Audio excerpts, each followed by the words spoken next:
Hello fellow cyborgs, and welcome to Hardy-Har-Har, where no one laughs because it's Hardy. This is my book review series on the novels I've read by Thomas Hardy, and today I'm talking about my least favorite and the one that didn't make me want to read any more Thomas Hardy, Tess of the D'Urbervilles. If you love Tess, awesome. You might not want to listen to this review because I don't love this. I'm not gonna poop all over it, but it's definitely my least favorite Hardy. I've read Tess twice. This was the first Thomas Hardy I read, which was probably a big mistake, but it was not a choice on my part. I had to read it for a Victorian novels course. I remember liking it the first time I read it. It was mostly because the language in here is pretty, and I also was really proud of myself for having read this classic and understood it. I reread this earlier this year. I listened to the audiobook, which was probably the only way I was going to get through this. And I don't think this is a bad book, but it's just very miserable. So Tess of the D'Urbervilles is about Tess Durbeyfield, and she has a drunken father who one day realizes that maybe he's a descendant of the D'Urbervilles, a rich upper-class family. They are very poor working class, and Tess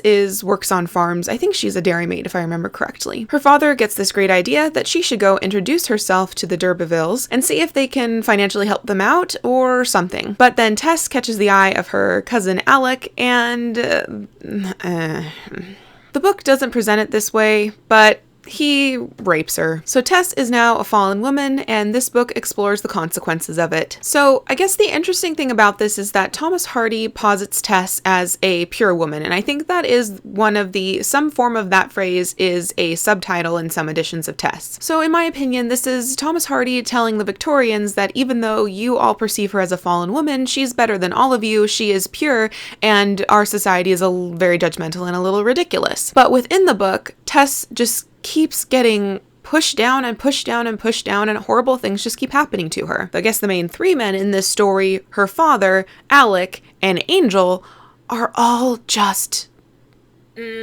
awful. And they are kind of the forces in Tess's life that just keep putting crap on her. Angel's definitely my absolute least favorite. I really could not stand him being on the page, or in this case, in my ears. And he is a big part of this book. One thing upon this reread that I really noticed was how strong of a character Tess is. She really tries not to put up with crap from Alec, and she tries her best to get herself out of situations that could be disastrous for her, but unfortunately Alec is an opportunistic monster and ends up raping her anyway. But I didn't remember Tess standing up for herself in very explicit ways that she does, and I think a modern reader would really appreciate that out of Tess. But for me, there are just so many awful things that happen to Tess, who doesn't deserve any of them, and it's all just because of the society that she's in. But I think such a bleak outlook on society is really compelling for a book that wants to change society, but not for me compelling for a lovely little weekend read. So I don't think I will ever love Tess of the D'Urbervilles, but I don't hate it either, and I think that if you had a different sort of personality than me,